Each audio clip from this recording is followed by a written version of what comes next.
Change my name today. Ladies and gentlemen, we are live again with Three the Hard Way. We are three, and we're going to come at you the hard way. Got three good topics tonight. Womp womp. Yes, indeed. Listen, y'all. We got three different topics to talk about tonight, but usually I'm just I'm using this for my own edification because I have two brothers that I can like riff off of and throw bounce off of. In my daily life, I don't have that. Right? I don't have anybody I can just say, I got some crazy shit to talk about. What do you think about X? I can't do that. So I got a topic. Torin, sounds like you got a topic. Charles, do you have a topic that you want to talk about tonight? I didn't bring a topic tonight to let these two breathe a little bit more because we only had we had a limited time tonight. All right. Well, but I think the two will take up an hour. Okay. Well, let's start with you, Torin, because mine's a little bit more lightweight than yours. Maybe how they say eat the frog first. So maybe we start out with the tougher issue. All right. So tonight I want to talk about the situation and pretty much the whole country's talking about right now. Carmelo Anthony, not the basketball player, but the young man who is in a situation down in Texas. For those of y'all who don't know, and if you don't know, you must be living under a rock. Carmelo got into an altercation with these two brothers at a track meet in Texas. Apparently, according to the police reports and the eyewitness reports, these two young guys came up to Carmelo, demanded that he move out of their tent that they were in for a track meet. Carmelo said he wasn't going to move, and he said, "Put your hand on me, and you're going to see what happened."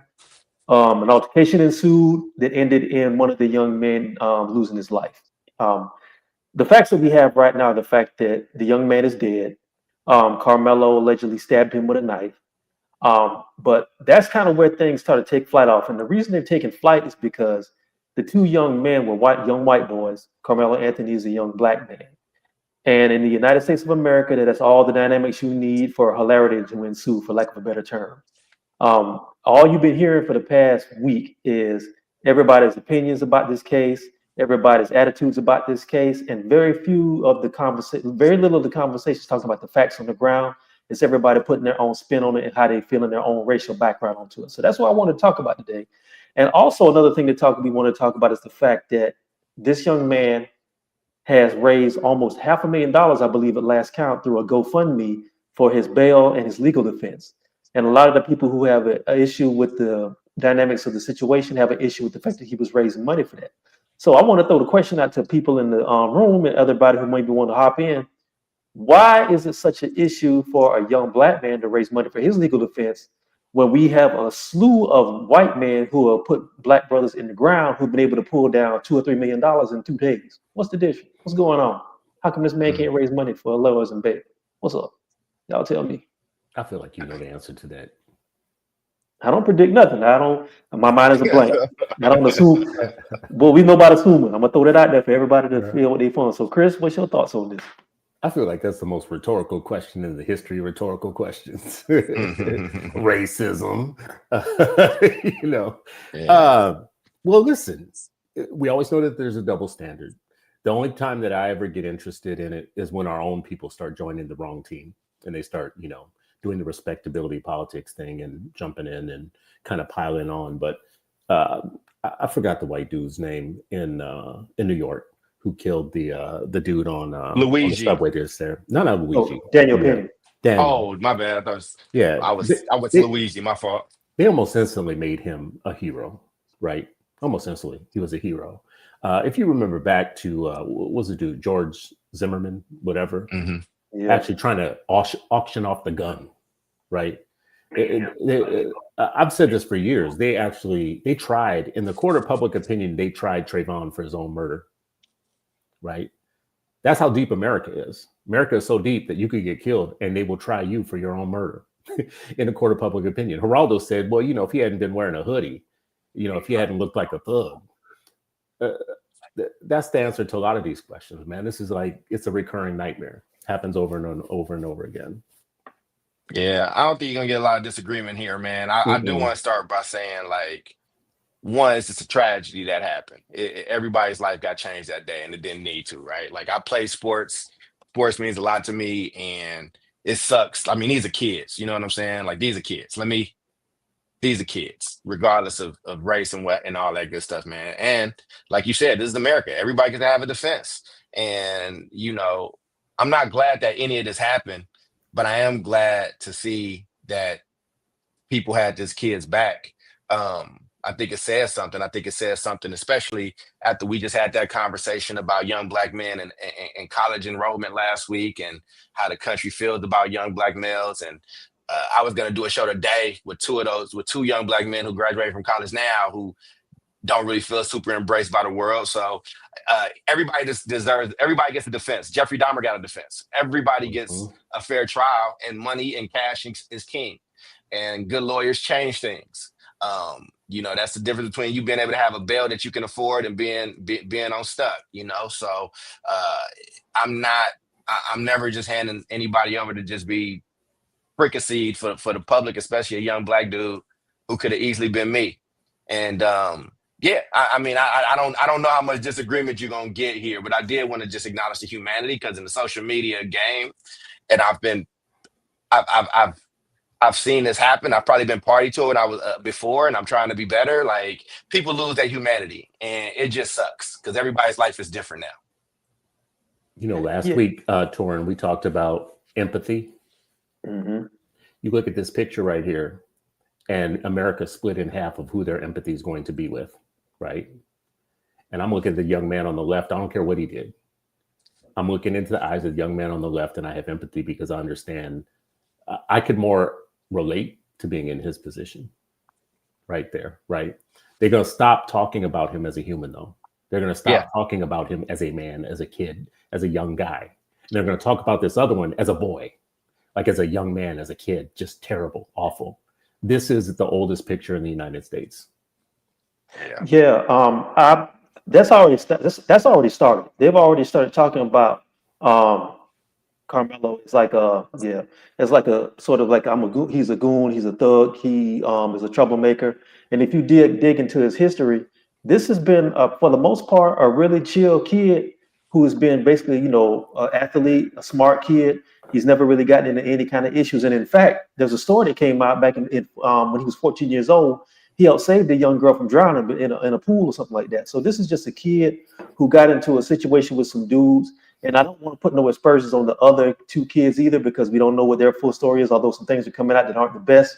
But the thing of it is, what happens in America, there's a movie I tell people they should watch called The Life of Brian. It's by Monty Python. If you don't know Monty Python, it's this kind of like esoteric British comedy. It's like the upper class version of Benny Hill.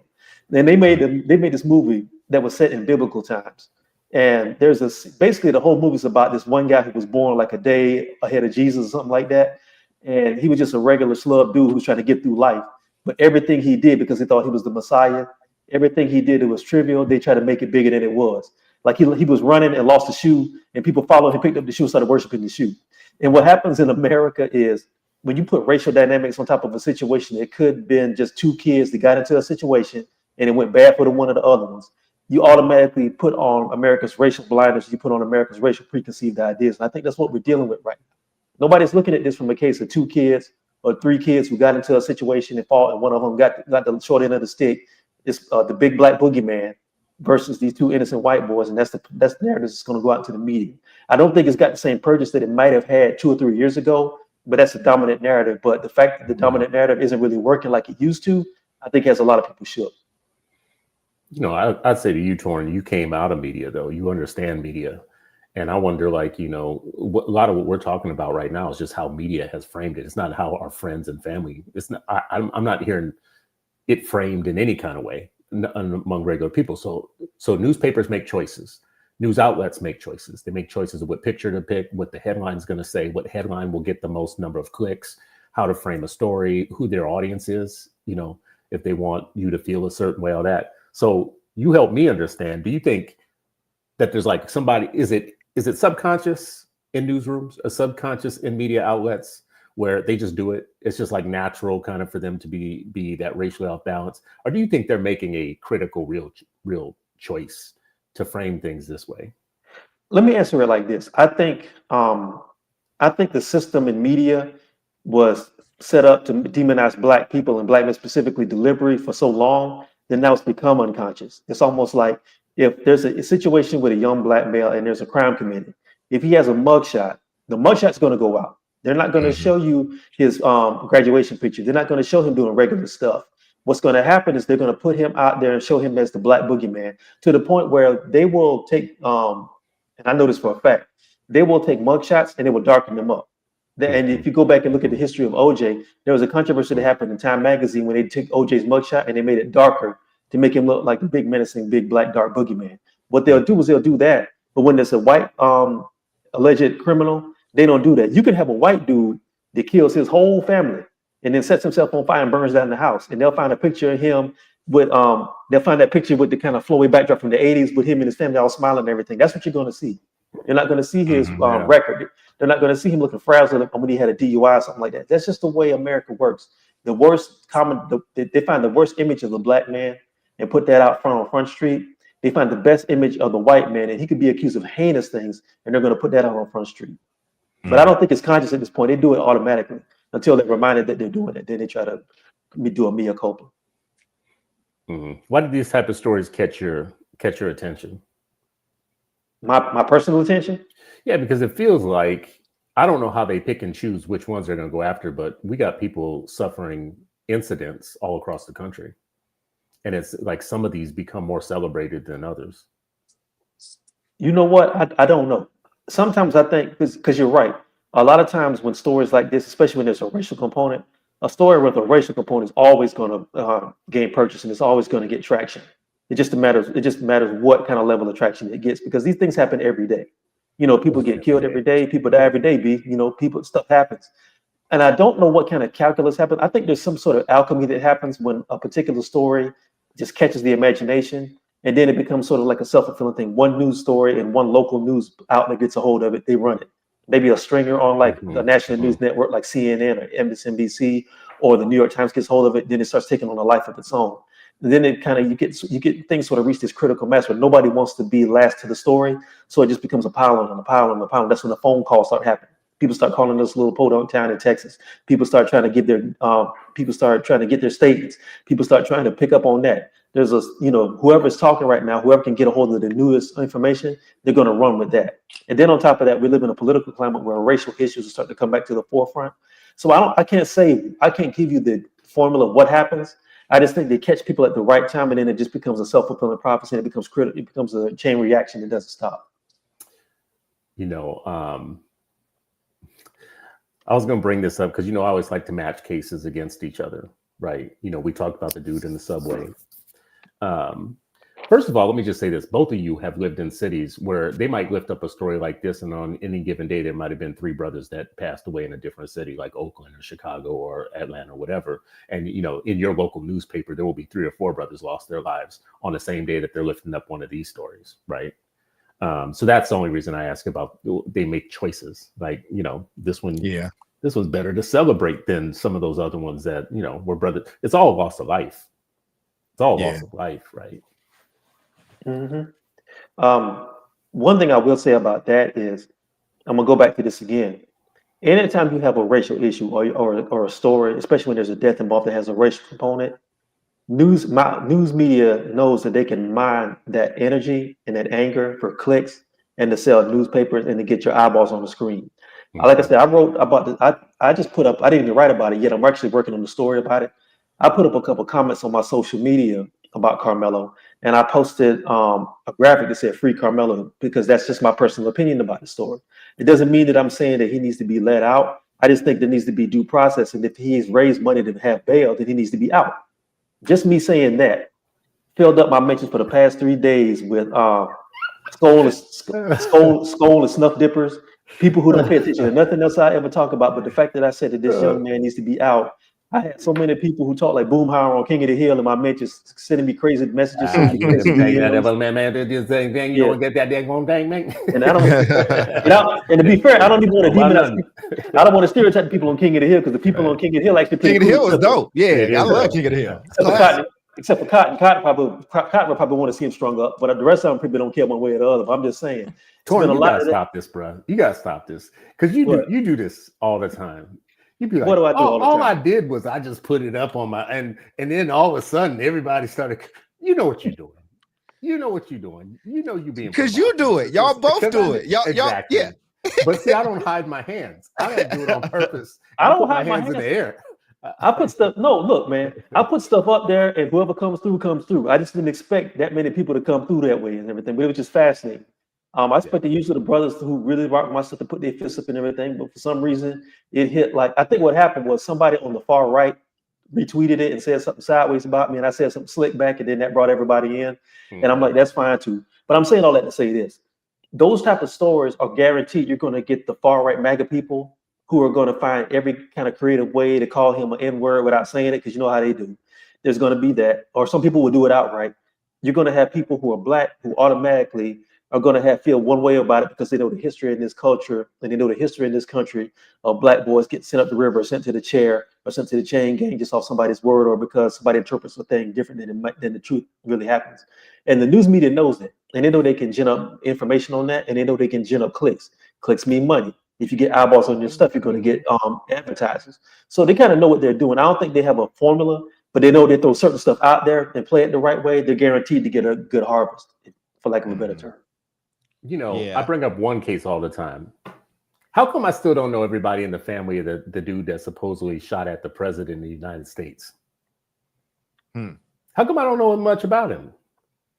How come you tried to shoot the president of the United States, or at the time? It was two attempts. It was two separate attempts, two different people. But in your lifetime, have you ever seen anything like that happen where you didn't know everything about the person, their cousins, their aunts, what school they went to, with their teacher? You know, he had this teacher in 6th grade. I don't know anything about it. I don't even remember his name.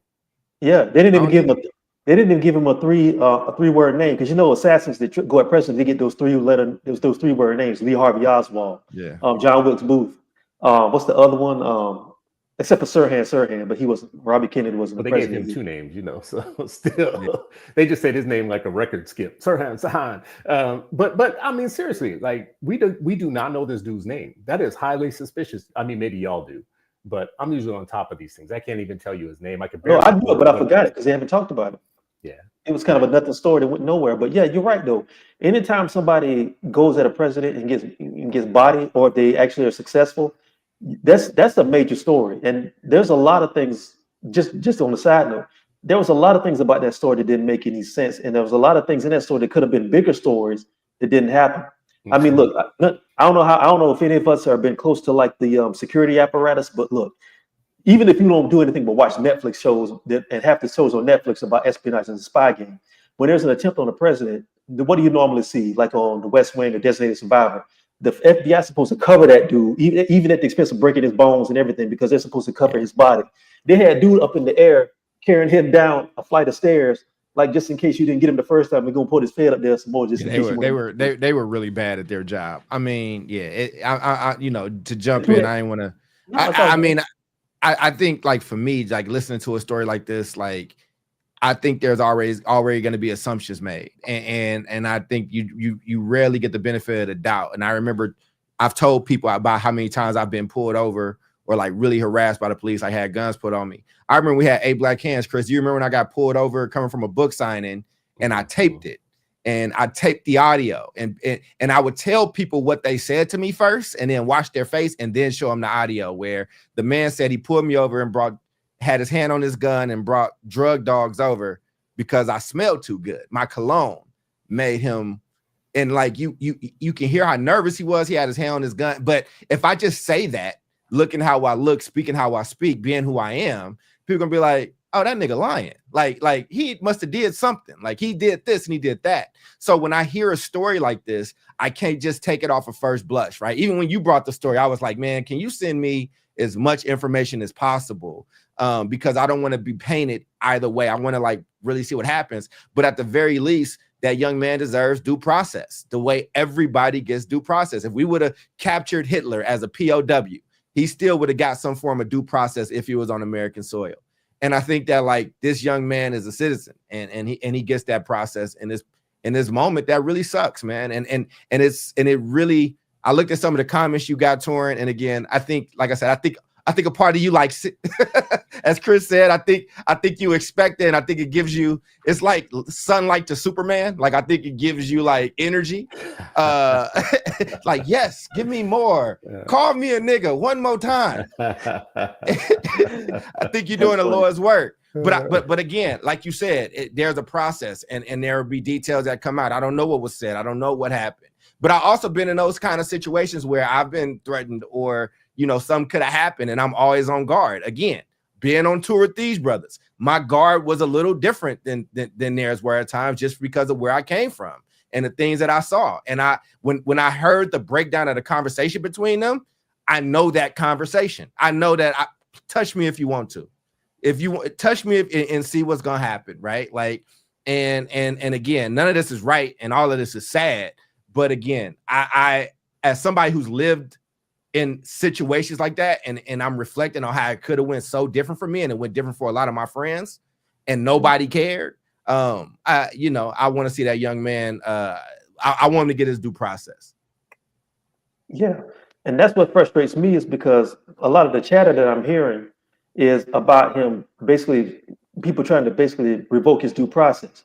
Just like anybody who's accused of anything, if they set a bail amount and you raise money to get bail, you should take that money to a judge and let them process that, and let you get back and go back home until your trial date. My thing is, people are so upset about the fact that, I think people are more upset about the fact that he was able to raise this much money so quickly than they are about the actual death. Because since we can talk freely on the show, and I don't like to use this word, I think a lot of us like, where them nigga get that money from? Where them folks get all that money from? You supposed to sit in jail, boy. But it's like on the heat of the night when Virgil Tibbs first came in town. That's a whole lot of money for a nigga, boy. What you doing to make that kind of money? You know what I mean? It feels like that's a lot of, and I think that's what's happening. And I feel like on the one hand it's sad, but on the one hand it's not surprising. But my thing is the hypocrisy of it is fascinating to me, because if you have an issue with enough people being in this young man's corner to be able to raise money up to $5 and $10 and $20, a couple people gave 1,000, a couple people gave 100. If you're upset at that, then you should also be upset at the fact that George Zimmerman was able to raise $200,000 in a couple of days after he killed Trayvon Martin. You should be upset that Kyle Rittenhouse was able to get $2 million for his defense and to live off after he got acquitted. Daniel Pena raised, I think, something like, I looked at the numbers, like 2.3 million or something like that for his defense. And he's on a press tour doing that now. The dude is modeling. He's been on TV shows and stuff like that overseas. So if you're mad at one, you got to be mad at all of it, or you. Yeah, but we established last week that everybody's hypocrites, and I'll own my hypocrisy, because I was mad when those people got money. I did look at. I judged. I was like, where like that's on the George Zimmerman one. The George Zimmerman one, for me particularly, that was the one, right? And then I saw people like all that money that came, and then it does color and paint the situation differently for me. It's like, okay, well now I understand now. Now I understand. Okay, well, at least it's and the fact that celebrities and other people stood up, and everyday people stood up and was like, well, at least you're gonna have a fighting chance. And like you said, Torrin, I don't know the details. Maybe you were just fully in the wrong and the process will play out or whatever. I have no idea, but I know that I just felt the sense of emptiness and loneliness that one could probably be in this moment, and to see that might be the thing that helps somebody go. So I will own my hypocrisy in this moment. Chris, what you thinking? Are you a hypocrite too, Chris? Did you have thoughts when they did it? This is what I think. You finally tripped up on something that you're wrong about. See, we were all agreeing on shit, and then now you do this because you done tripped up on. See, this is the thing that you and I have been going back and forth on for years, which is not all situations are equivalent to each other. So raising money for a young black man in a country that's racist, where he's going to be pilloried and his family's going to be pilloried, is definitely not the same thing as George Zimmerman trying to sell the gun that he shot a young black man with. Absolutely. Those two. So I could be outraged about that one and not about this one. I could call balls and strikes. These are not all the same. They are different situations. I'm not a hypocrite. I'm telling you, in one of those cases, it was a racist ass situation. And in another one of these cases right now, there's a good reason for this young man to try and raise money. They're about to probably, listen, I don't know their situation, but this is what happens in situations like this sometimes. You put your house, put your house mortgage up, your things house, like this. Yeah, all that type of shit, right? And people like in the public sphere don't care. They don't know about that. They just think like you're just trying to raise money or you just want money or whatever. You're about to go broke. You're about to like, if you got a 401k, you're about to tap it out because you're going to try and save your child. If this was me, I would be doing everything possible. I don't care what the rest of the world would say. Said, damn them penalties, huh? Because them penalties coming when you pull that out early. You know how I feel about my children, right? So if my child does something wrong or whatnot, I'm going to consider it my child who did something wrong. I'm still going to do everything possible to keep them safe, right? Which means spending money, which means probably going broke, which means at my age, giving up everything, my 401k, my little savings, my house, whatever it takes. Same way if they got sick, same way if they got sick and you needed surgery. Yeah, I got you. I mean, all the time, all the way up until the moment they're pulling them out of that courtroom in handcuffs and taking them away, and you're never going to see them for a while. All the way up until that moment, you're going to be right there, doing whatever you can. If you're a father, that's what you're going to be doing all the way up until that. So you raised $270,000, and people think, oh well, you don't raised $250,000. Nah, that shit gonna be gone. I was about to say that's gonna be gone so fast for a high profile case like this. Their only hope, and most likely it's going to happen, is if a high profile civil rights lawyer comes through and just does it pro bono, just for the rights. I think it's probably going to end up happening. I can see Crump or somebody pulling up on that. That's why I was thinking of Crump. Yeah. There's a couple other ones like that do that too, who are not as high profile. And look, we talk about media. If media loves clicks, lawyers love media. So this is an excellent case for somebody to jump on and make a name for themselves, which is good for the family. You know what I mean? Well, and let me, because we still do agree. I was a little tongue in cheek about the hypocrite piece, right? Like I actually agree with you. I'm more so saying what's good for the goose is good for the gander. So to all those people that do feel that way or feel like, oh, these people are sick for doing this, I would venture maybe half of those people probably, if I had to guess, have donated money to one of those other funds, maybe multiple times. And when I believe what's good for the goose is good for the gander, in the sense of, hey, you can show up for your people and we can show up for it's just like boxing. But the most racist sport in America is boxing. And it's a beautiful cash cow. It is where we all recognize in the room, oh, you Mexican, you going for the Mexican fighter and I'm going for Floyd Mayweather? Got it. We can agree in our racism in that sense. But that young man didn't need to be alone. He's 17 years old and he's still here.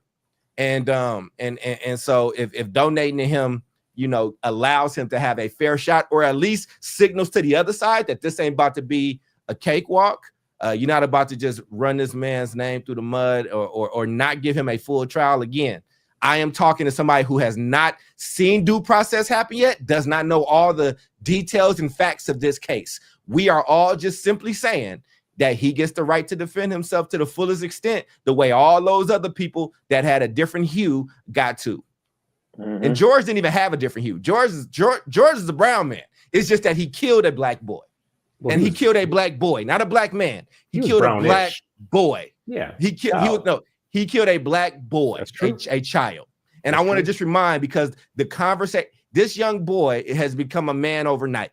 They're about to talk about him like he a 37-year-old man with a 401k and 2 kids and a divorced wife. Like they're about to talk to him like he lived a lot of life that he has not lived. They already, I think, have already decided that they're going to try him as an adult. Torrin, you might know more about than me. I think, or it was rumbles. I don't want to speak out of turn. So I'll land my plane there, but I just wanted to say that piece around the due process joint. I wrote an article. No, go ahead, Chris. I'm sorry. No, go ahead. I wrote an article a couple of years ago called "The Black Boogeyman Lie." It was a response to a piece that showed up in Vanity Fair that was basically demonizing black men and saying that black men's struggles aren't really worth being taken seriously.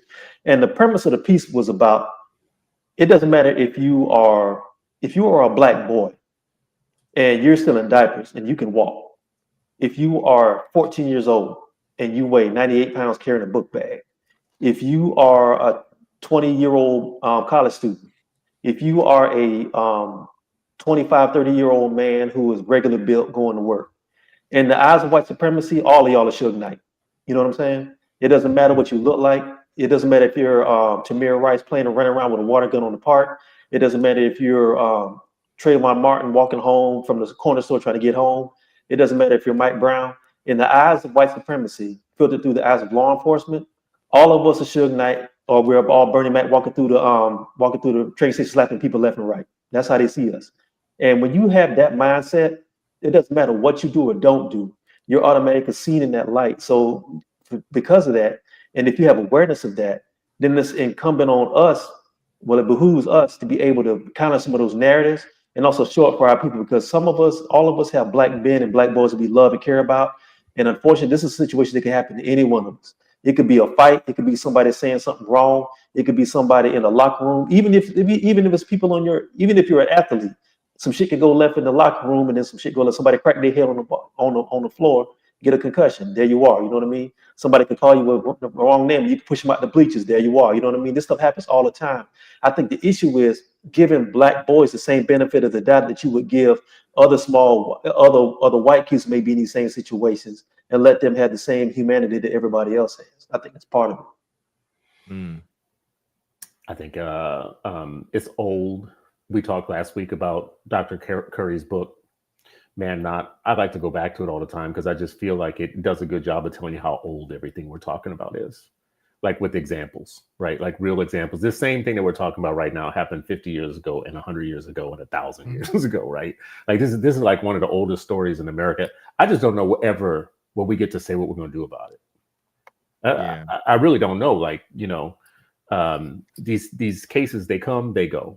I've told y'all both this before. You all know George Floyd. You don't know the 12 people that were in his exact same situation before him. Right. And that's the reason Minneapolis blew up. Yeah. Right. Minneapolis blew up because of George. But nobody knew the story that there was 12 others before him. And that the police department, as a matter of fact, this is a little known fact, in the Minneapolis Police Department, it's a weak mayor system. So the mayor doesn't control the police department. The police department controls itself. And the president of the police union has white supremacist tattoos on him. They tried to pass a rule saying that you could not join white supremacist groups if you're a cop in Minneapolis. And they fought that. They wanted the ability to still be in those groups and in those gangs. People don't talk about that when they talk about George Floyd. They act like we just went crazy on one day. You do know about Philando Castile, right? Like you do know some other names. It's not like you just know one. And I'm a legal gun owner, so I'm definitely familiar with Philando Castile, right? I mean, he did what he was supposed to do, identify stuff. Yeah, he told the cop that I have my arm. It's in the car with me and stuff. And the NRA didn't come out for him right away. Right? They come out right away for legal gun owners all the time. They, hey, legal gun owner, And that's one more thing we need to touch on before we move on. It's kind of funny how all the people who believe in two-way stand your ground and self-defense have been dead radio silent on this particular case. If their ethnic backgrounds would reverse, they would be out there kicking in money for his funds. Yeah, they'd be out there kicking in money for his bail defense too. For his college fund, they'd be putting up for he's gonna go to college. We gotta make as we transition, and Chris, we got to do this with you one day. But when Torrin was out here and we was doing some work, I took him to where my grandmother was buried, and my grandmother was friends with Mamie Till, and they were close. They're buried next to each other, not too far. And we went to Emmett Till's, gravesite, and it's a very modest gravesite, and it still has fresh flowers on it every day. And it's like we have a reminder. We got constant reminders of what happens to ours and how they lose humanity in the moment. And just as we transition, shout out to Mamie Till for keeping that casket open so she could show America what they did to her baby. So. But that brings us to our second topic, Chris. And this one yours. I don't know what the galvanizing question is. This one actually, honestly, in all honesty, this is me bringing up something I need your help with understanding. Because I'm gonna ask y'all like you're the experts on what I'm about to say, because you're gonna write my blog post for me, right? Oh wow. After what I ask you. And I know one of you more than the other is gonna know way more than I do on this because you spend more time in this world than I do. But first of all, I'm just gonna have to ask my brothers what's up with the popularity of this individual who I've not understood for years. I've never really understood Dr. Umar. I have thought at times that I was 100% believing everything that he said, and other times I was 100% against. I just don't know him well enough. I'll see different clips, and there'll be a clip, and I'll be like, yeah. The next clip will be up, and I'll be like, nah. So I don't know what to do with it, because at times I have followed people like him and Tariq Nasheed and Dr. Bishop Wayne, is it? Or who am I thinking of? Boyce Watkins? No. Bishop. I want to say it's Swain. He's a Tariq type, and they fight all the time. They used to go back and forth with each other. But it's all these exceptional Negroes who have something very strong to say, of which I get lured in by a clip or two until I figure out, in some ways, I'm not saying this is y'all, but in some ways I start thinking, these dudes are kind of crazy. I don't, like Tariq is a good example of someone I followed for a long time. I said yes to everything, retweeting them and all that type of stuff. And there were a few fights I saw him get in with his own people. This is the part where I always go, nah, because they're always getting in fights. I mean, here homeboy is right here going off on Kendrick, right? I don't understand it. I don't understand. You got a platform like this. You got a doctor before your name. You have serious research and scholarship about Black men and Black boys that you want to share with the world. But too often, that's not the story.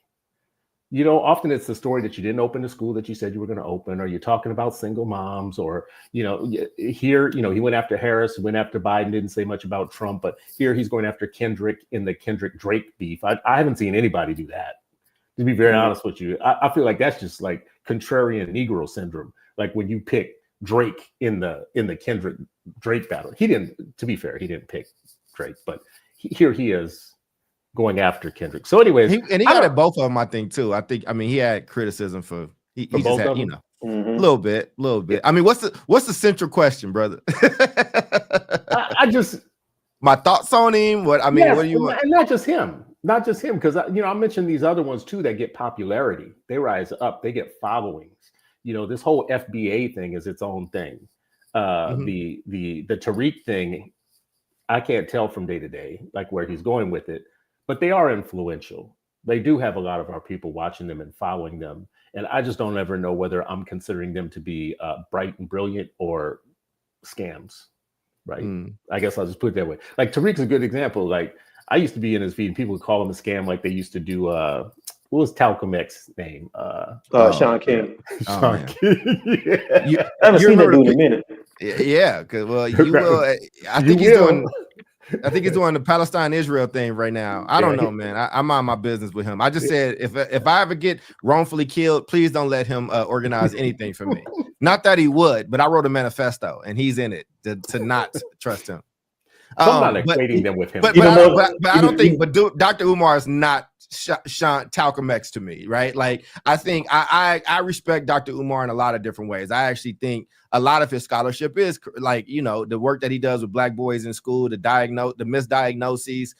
Black boys end up in special ed, and honestly, he was ringing that drum for a long, long time before he was like super, super popular. Now, like anybody, I don't agree 100% with anybody. And definitely not with him in a lot of different ways. But I do think I think he cares about his community, and I think he might have other things going on. But I will say some of those clips that get cut up, I've seen a clip that sound crazy. Then I watched the entire interview and I saw the question and how it was asked. And there's usually some context there. I mean, with the internet, I don't think you can trust clips. I think you got to look at clips as a gateway. And if you kind of feeling it or you hate this thing, if it evokes a strong emotion either way, then that's an invitation to go watch the full conversation for the context of it.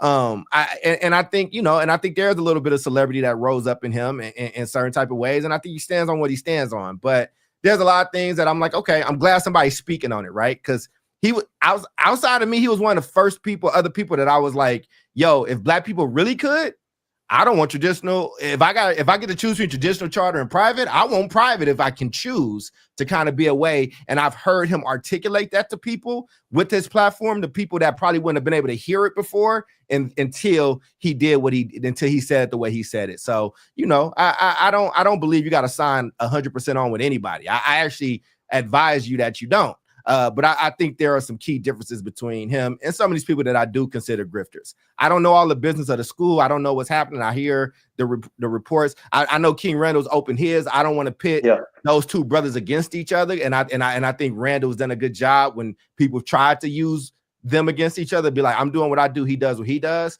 But I do think that the litmus for me, Chris, is I do think that Dr. Umar cares. And I do think he cares about his people. Now, the bombasticity of it or whatever, the same way y'all was like, look, I know how to get these people to listen and to like respond. I think it's a skill. I don't know if I can do it or I have the skill or the stomach for it. You know what I'm saying? But I understand the game. and it's the Charleston White. I understand Charleston White's game.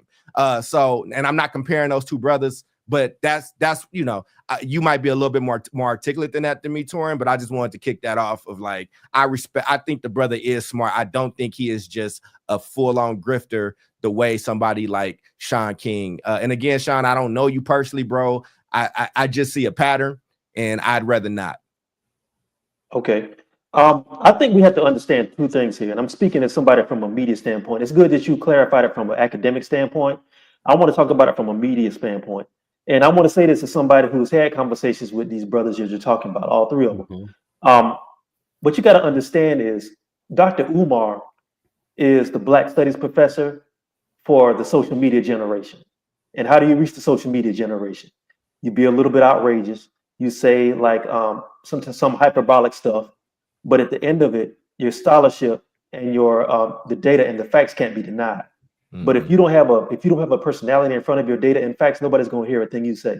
And this is something that happens with a lot of scholars. You have a lot of people who are very intelligent. You have people who I've actually interviewed who are very smart, dead-on brothers who got data all day. But that data, unfortunately, is going to sit in a book and it's going to gather dust because they don't get out in front of it and they don't promote it.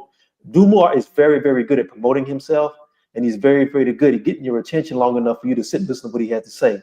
I think what happens is because he is sort of like that Black scholar that would have been somebody like let's say somebody from the early 90s, like a Leonard Jeffries. Leonard Jeffries was very good when he would show up on Donahue and he would show up on other outlets that were mostly white owned, but he was very good at articulating himself. But even then, he was also performing. Leonard Jeffries is from I forgot where he is in the Midwest, if I'm not mistaken. Leonard Jefferson grew up wearing dashikis and kufis and stuff like that, but he would show up wearing that because it would get your attention. If you got your attention, you listen to what he had to say.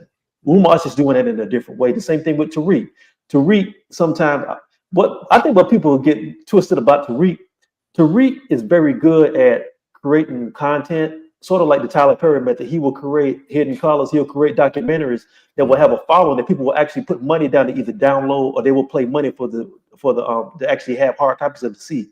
I got nothing but respect for that. That's that old school Dolomite hip hop. Get it out to sell it. You know, I'm serious. Get out the trunk. Get it out the trunk. Sell it out the trunk, and people will show up for this stuff. What Tariq does is Tariq also is really funny. And if you think I'm lying, check out some of his stuff when people come to him sideways. He starts roasting them for like a good 5 or 10 minutes. It's funny as hell, man. And if you get people laughing, you can get people's attention. So I'm saying that to say this.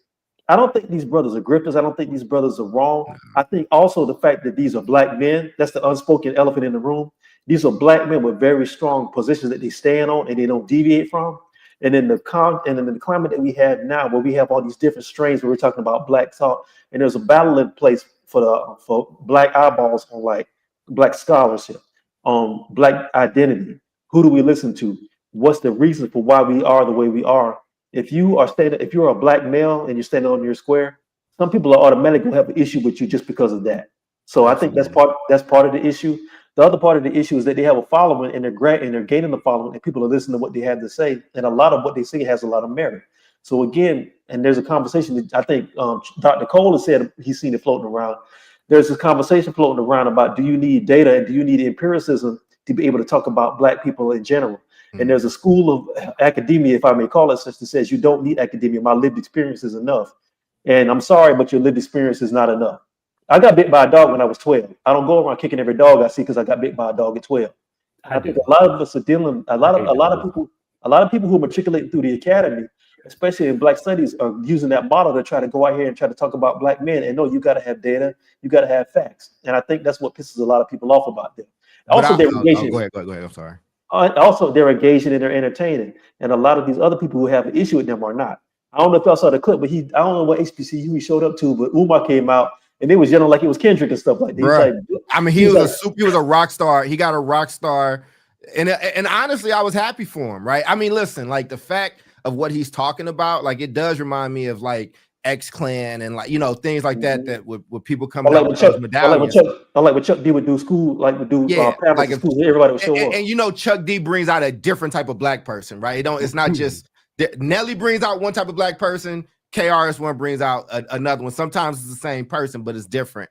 And I think, you know, but I think him being Black got a lot to do with it too, though, Chris, right? Like him and I don't see much difference between him and Jordan Peterson. The difference that I see is that when Umar gets attacked, they call him a fake, a phony, and stupid, and a charlatan. And when Jordan gets attacked, it's never about his intellect.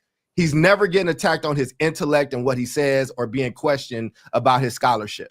And I think that is kind of pretty telling. Remember, we had this whole thing for this week about HBCUs, and I've done different shows, and we did our stuff, and I did a few more talks, and somebody said something to the effect of, well, we need to talk to young girls, or we need to talk to these people. And I'm like, but we're talking about black boys right now. And it was kind of like well, you're not qualified, where I'm like, well, if you talk about lived experience, I was one of those kids. If you talk about like what you've done with, I've gotten hundreds of black kids in it through college. If you talk about data and research, I've written 2 books that talk about the alienation of black boys and what it was leading to. I have a book for first generation college boys to keep black boys in school. Now I need to write volume 2 to actually get them there, because we warned about it in that pamphlet. But again, because of, and if I look different, if I sounded different, if I came and maybe if there was a different hue, it would probably get more attention. Or if I had the skill set that a Dr. Umar or Charleston White or one of these people had, maybe it would have got more attention. And I hate that it has to be like that. I mean,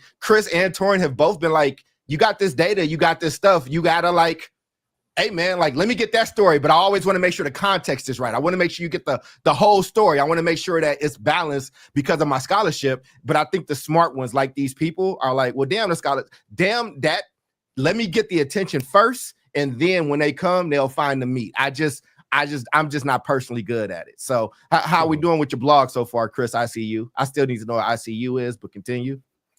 So a few pieces of feedback to this. The first one is, I don't know why these brothers always have to fight with each other.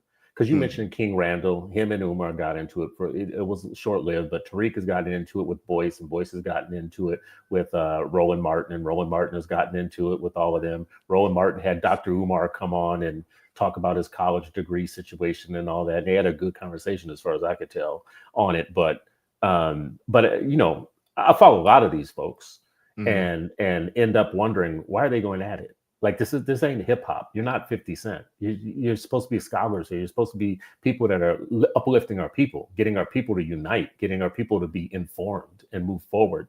And you know, so that's one issue. And then the second issue, and I would love to know what you guys think about that part. Why they always going to end up fighting each other like they're 50 Cent? You know, like it's going to be, you know, pay-per-view or something like that. Tonight we got Boyce Watkins and you know, whoever the other old ass is, you know, like, you know, up there fighting each other. Or you got someone. I love Boyce. Or you got I do too, because Boyce is like the only entrepreneur. He's the only real entrepreneur out of all of them. In my mind, he's like the captain. Well, and I think Boyce embraces, if you have a voice, even if you don't agree with him, he'll put you there.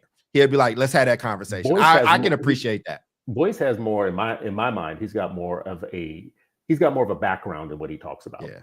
All three of us have been on a Boyce show. Yep. All three of us have not been on these other people's shows. That's all I'm saying. That's exactly right. And appreciate you, boys. I don't agree with everything, but I appreciate the ability for us to go at it. You know what I mean? Agree a lot. So the first problem now I show about just real quick is the fighting. And then the second thing is this thing you said, Umar's like the Jordan Peterson. I don't think he is. I don't think he's that intellectual. Not like. I'm just saying that they have a similar stature, they have similar credentials, and they talk to their audiences in their own ways. I don't think it's a matchup, though. I don't think it's a matchup. I think it's a mismatch. Peterson's got some pseudo philosophy stuff going on that is really based in real philosophy, actually, and he will master that debate tactic of I've seen him debate some real heavyweights. Let's just put it that way, right? And he puts himself out there for that.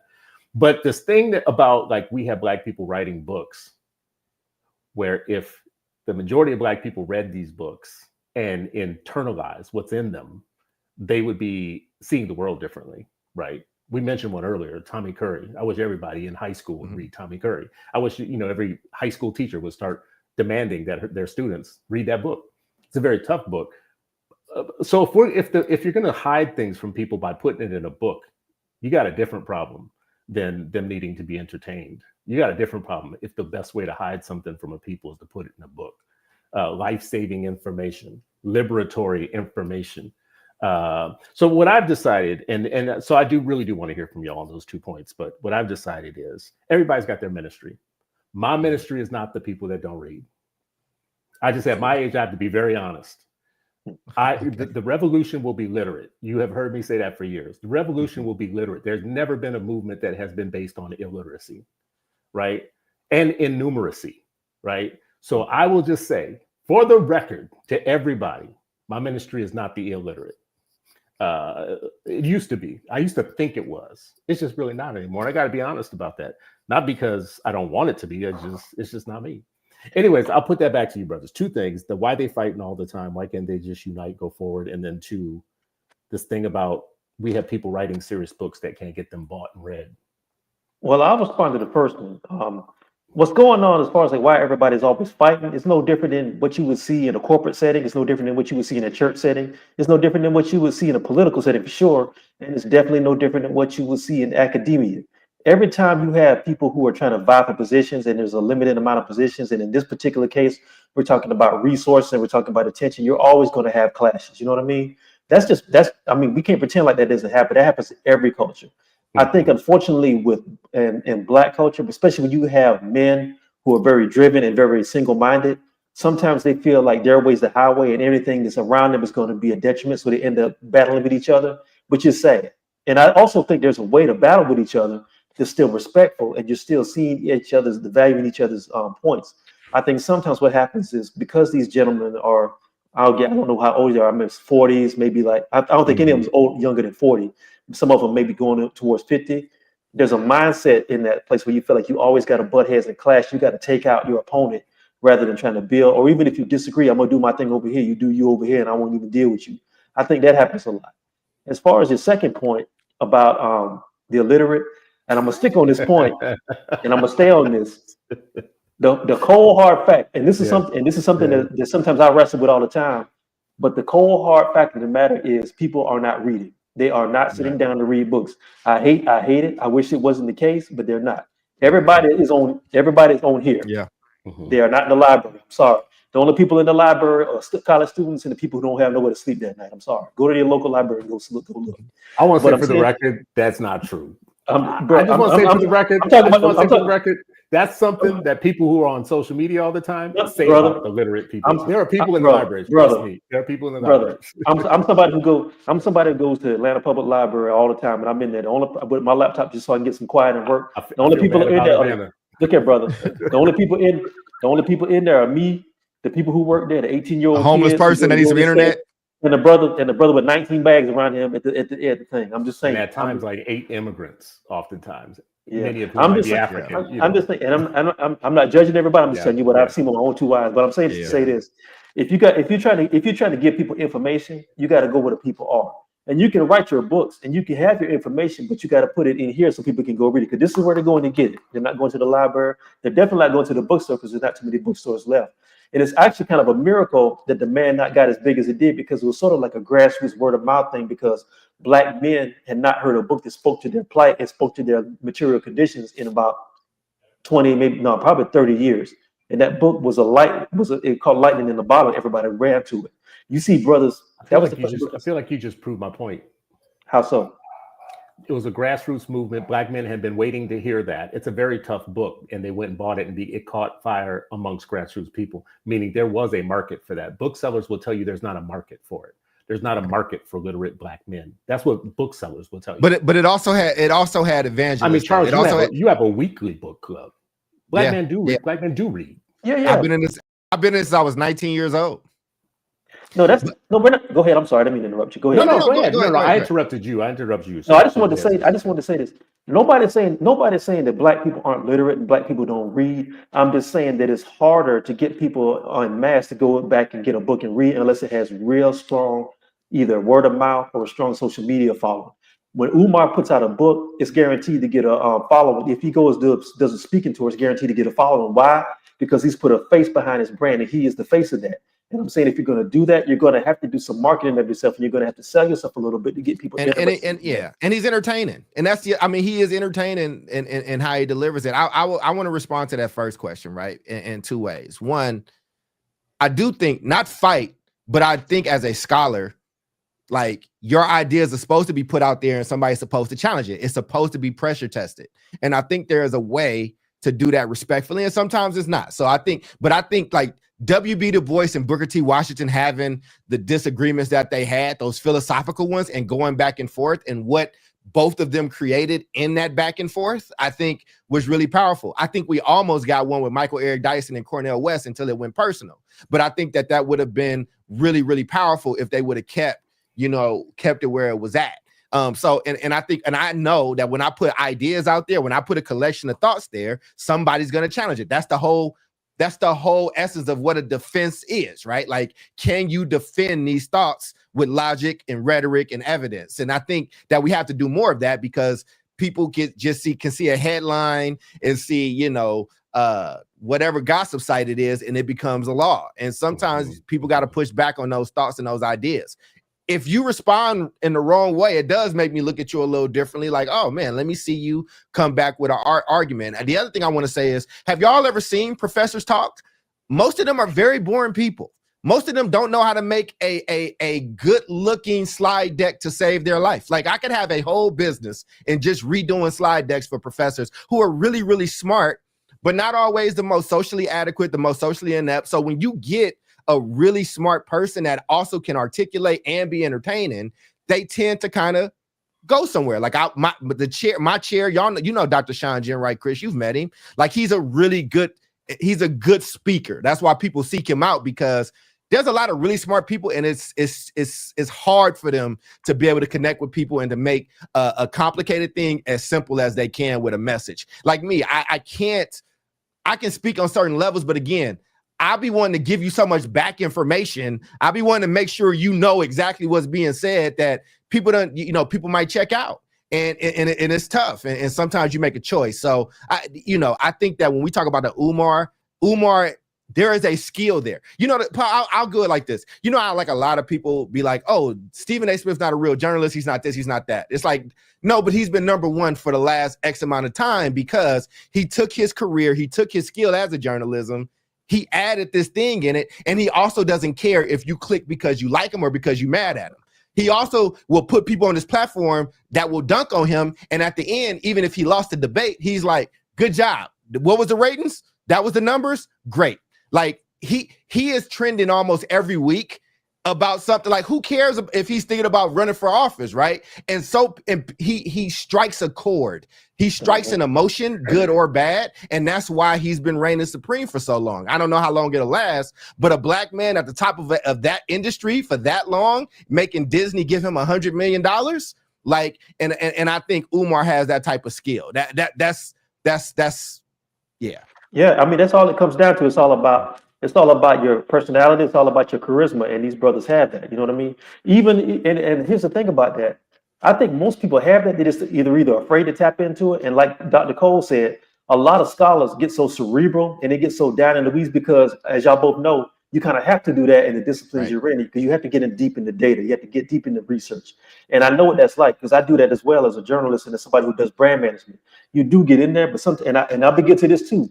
I've spent whole days just doing research and everything, and I start realizing, you can do that, and you get so caught into that, and it's hard to translate to people. They're going to get bored and they're going to tune out.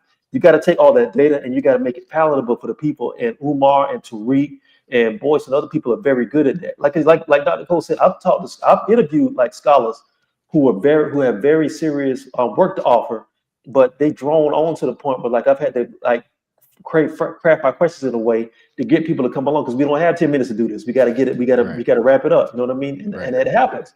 And I get it. But here's the thing about that. But it's part of the oath you take. It's the oath. It's the thing you got trained to do, to be scientific. You know what I'm saying? So. But here's the thing. That sort of thoroughness and that sort of depth and that sort of deep dive into like a subject is good to go into a book. And that's good for like a long form book. But once you have that long form book, you got to go out there and sell that book. It's just like making a mixtape. You got to put something on the cover. If you got to put a girl with a thong on the cover to get everybody's attention, go in and do that. If you got to go out there and put on some gold to get everybody's attention, go in and do that. I'm just saying, we can talk about we can talk about what it is. We can talk about what we like to see, but we got to talk about where people are and where people are. Hey, look, man. Hey, there was Daniel Day-Lewis and there was Arnold Schwarzenegger. Let's look at the box office. You know what I'm saying? Like, let me put it like this. One of the biggest independent movies is coming out in the next year. It's already out. I think it's on Amazon. It's Magazine Dreams. because and that's going to be the comeback. That's going to be the comeback vehicle for Jonathan Major. You know who funded that? Zeus Network. How does Zeus Network fund that? Watch it have putting up nonstop wilding out. Do I like it? No, but that's what the audience is. Mm-hmm. I think that's where an audience is. I actually don't like to paint my people with such a broad brush that I think that one group of them is everybody. I feel like you are right. I feel like you are right to say that that represents a lot of people. And I feel like it doesn't represent a lot of people that look down on that group of people. But I will say this much, like, listen, Alex Jones is probably one of the most trafficked individuals in all this stuff that we're talking about. I don't think he's good because he's the most trafficked. I mean, that dude built hundreds of millions of dollars out of nothing, right? And got it all taken away too. And then built it all back. All back. Yeah, and this is my point. Like, he's got a skill, he's got a talent. He's crazy, and if you listen to him too long, you might go crazy. But he is popular. He is good at what he does. Yeah. There's a whole market out there for people who believe that, you know, the government is doing all kinds of stuff that they probably are not doing. But, you know, there's a market for it. There's a total market for it. And he's not the only one. And I feel like he's got a lot of imitators. People have seen him do what he does, and now they want to imitate that. So there's a rush to the bottom, right? I actually just don't believe that you have to be entertained all the time. I actually don't believe that you're going to be saved by entertainment. Right. I actually don't believe that your life can be saved by entertainment. I actually don't believe that you are ever going to stop being a slave by being a slave to entertainment. Needing people in 2025, needing people to spoon feed you sugar in a teaspoon as an inducement to free yourself. To free yourself in 2025, you have to be induced to actually look for the knowledge in an information society where information is the most available that it has ever been in the entire time that we have existed, at your fingertips. You put up your phone, you showed your phone. That phone in your hand has the ability to have you listen to nonsense all day long, or it could be giving you more of an advantage than any of our people ever had. That one thing in your pocket that you paid $1,000 for, honestly, could do more for you than anything our ancestors ever had. Can I give you another example though that's not as extreme, but it's extreme the other way? Think about what Denzel Washington and Spike Lee did for Malcolm X. Like, think about, like, when you're trying to get when you're not trying to talk to the choir, but you're trying to get new ones, you're trying to get new people, you're trying to get this energetic body of 15 to 35 somethings, right? To 30 somethings, like, who may not, that's not their disposition, right? And I say this as somebody who works in particular neighborhoods, the type of neighborhoods that I grew up in, right? Where you got to break through in a different kind. What Tupac was able to do and able to get a message across, right? Like, there's a lot of people that was smarter, had the stuff down, could articulate these things better than him probably, right? But they weren't Tupac. They didn't have what he had. And I think, like you said, we all got different ministries. We all got different callings. But just not to interrupt you, but to say Tupac was a literate individual. I'm not saying he wasn't, but he didn't get you by sitting down and doing the. He was literate. He was literate, but he was a literate, charismatic individual. Yeah, but even in his art form, you did learn by listening to him. Right. That's my point is he translated some of that Black Panther stuff. But I would argue that some of these people in their art firm, you learn from them. I would argue that if you listen to Umar a lot and catch a lot of these clips, you will learn something new about this system that you didn't know. You will learn something about, oh, I should ask this question about my black boy. Wait, they said that to me about my son. Right. Like, they don't all have what you have. Right. And I think sometimes you do have to meet people where they are. It's like in the church, man. We say, come as you are.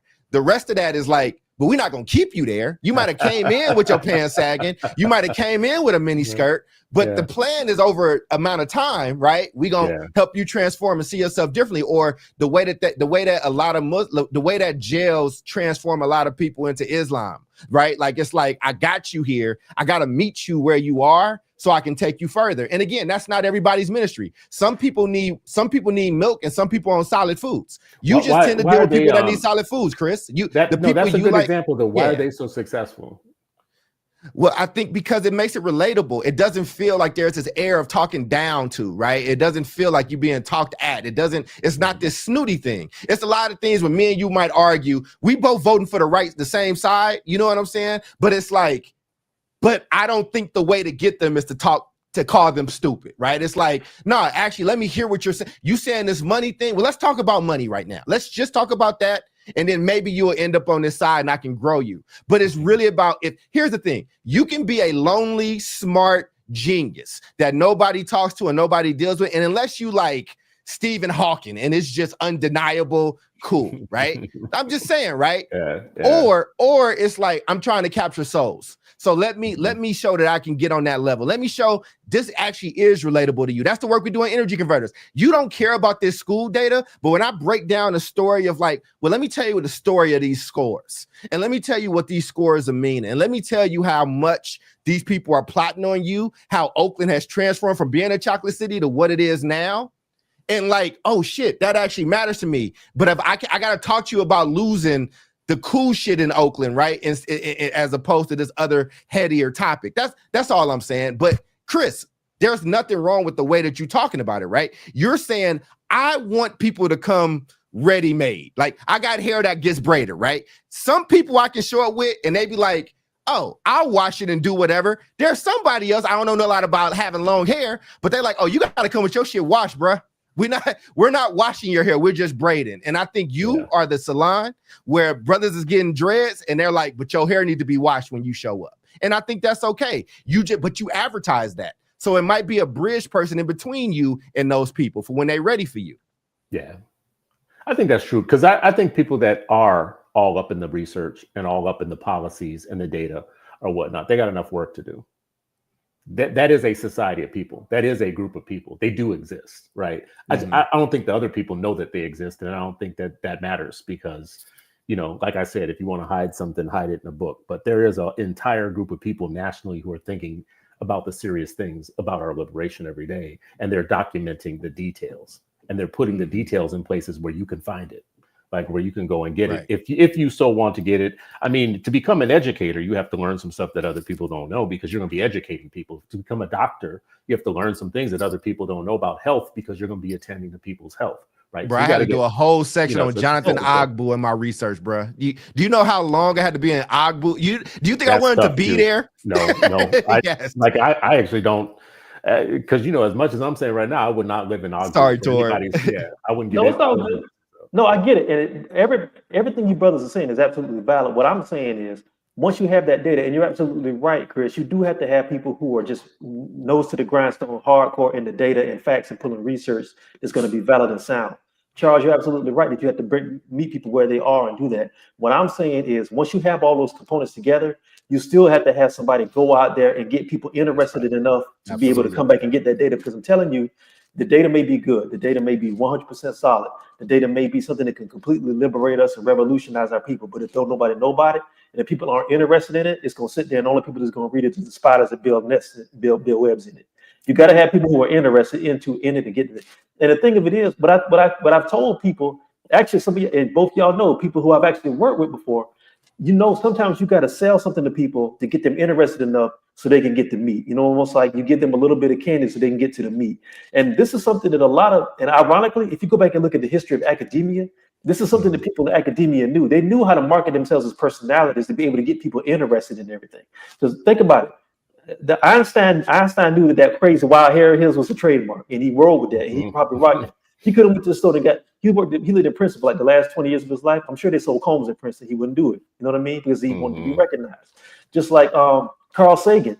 Carl Sagan was excellent at taking like fast, complex ideas about the universe and the Big Bang and strong force and weak force and making it palatable. I don't know how old some of y'all are, but I used to sit and watch Cosmos on PBS with my mouth open looking at this stuff. Because he made it interesting, he made it palatable. Right. The same thing that Neil deGrasse Tyson does. He's very good at going on talk shows and taking these hard, heavy, complex universal theories. They're trying to cancel him now. They're trying to get rid of Neil. They are trying to cancel him. But Doran, this just means you're a nerd, bro. This just means that you're a nerd. You don't want to admit it. Wait a second. Let me finish. Because those shows that you just talked about, people consider those shows boring. You're sitting up here talking about them interesting. They were interesting. No.